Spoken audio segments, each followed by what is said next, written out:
tell me that I'm never. Halo semua, salam sejahtera Malaysia. Selamat datang ke channel Fels Lifestyle.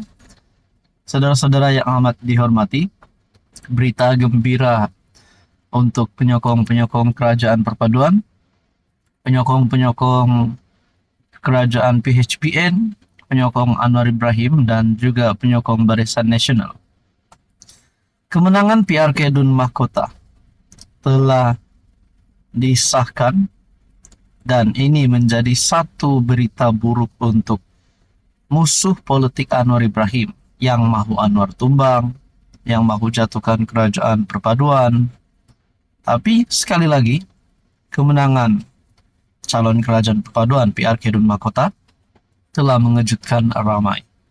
Walaupun ramai berkata sebelum PRK Dun Mahkota, banyak yang telah membuat ramalan. Sekurang-kurangnya, calon kerajaan perpaduan akan menang majoriti 15.000 undi.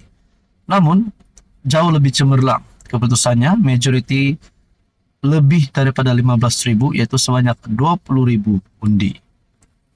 Saudara-saudara, ini kenyataan Perdana Menteri selepas kemenangan calon BN, calon kerajaan perpaduan yang pasti menggemparkan ramai. Keputusan di mahkota tanda rakyat mahu kerajaan tumpu bangun ekonomi. Wow, satu kredit baru untuk Anwar Ibrahim, satu kemenangan baru untuk Anwar Ibrahim. Kemenangan besar Barisan Nasional dalam PRK Dun Mahkota adalah petanda masyarakat di kawasan itu mahu kerajaan perpaduan diberi peluang untuk menumpukan perhatian membangunkan ekonomi negara. Perdana Menteri Datuk Seri Anwar Ibrahim berkata, kemenangan calon Barisan Nasional Syed Husin Syed Abdullah dengan majoriti besar 20,648 undi adalah sesuatu yang di luar jangkaan. Tidak siapa yang jangka kemenangan Barisan Nasional di pihak kerajaan perpaduan dengan majoriti 20.000 lebih undi. Dan saya percaya ini petanda masyarakat Cina, India sudah punya pandangan bahwa berilah peluang kepada kerajaan perpaduan untuk menumpukan perhatian dalam bidang ekonomi. Angkat darjat negara dan rakyat, katanya. Anwar berkata demikian semasa berucap pada jamuan negeri di Miri sempena lawatan kerja 2 hari beliau di Sarawak yang turut dihadiri oleh Premier Tan Sri Abang Johari Tun Openg. Saudara-saudara yang amat dihormati, tuan-tuan dan puan, ada yang berkata kemenangan PRK Dun Mahkota, ada yang berkata berkaitan dengan isu di antara UMNO dan DAP, berkaitan dengan isu di antara Akmal Saleh dan Teresa Kok, berkaitan dengan pensijilan halal. Ada yang kata ini boleh menyebabkan pengundi Cina tidak turun mengundi. Bagaimana pula dengan parti Cina yaitu DAP, parti yang banyak pemimpinnya Cina. Akhirnya, tulisan daripada Syahbudin berkata, menang di mahkota isyarat UMNO dan DAP harus jalin kerjasama berkekalan. Sebagaimana dijangka oleh hampir semua orang, BN akhirnya berjaya mengekalkan kemenangan di Dun Mahkota. Cuma yang tidak pernah dijangka ialah kemampuan BN menang dengan majoriti lebih 20.000 undi. Pada PRN Johor, BN menang di Kerusi Mahkota dengan majoriti 5.166 undi melalui pertandingan 4 penjuru. Tetapi disebabkan PRK Mahkota kali ini, PH dan BN bekerja sama menentang PN, hampir tidak ada yang berani mengatakan BN tidak beroleh kemenangan.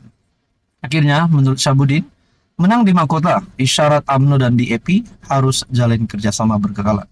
Makna kata, adakah dengan ini Anwar Ibrahim mempunyai harapan yang sudah untuk meneruskan jawatan sebagai Perdana Menteri bagi penggal yang seterusnya? Teman-teman, apa komen Anda? Halo semua, salam sejahtera Malaysia. Selamat datang ke channel Fels Lifestyle. Tuan-tuan dan puan yang amat dihormati. Berkaitan dengan isu di antara Teresa Kok dan juga pemimpin UMNO ataupun Ketua Pemuda UMNO, Dr. Akmal Saleh.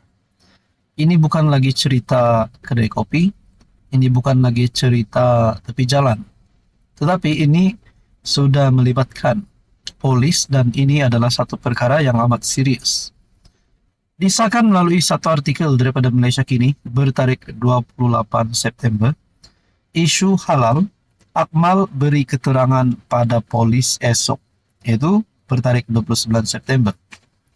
Persoalannya, kalau Akmal Saleh didapati bersalah, dapat dibuktikan bersalah, adakah dengan ini Ketua Pemuda UMNO bakal berisiko untuk hilang jawatan dan hilang kuasa?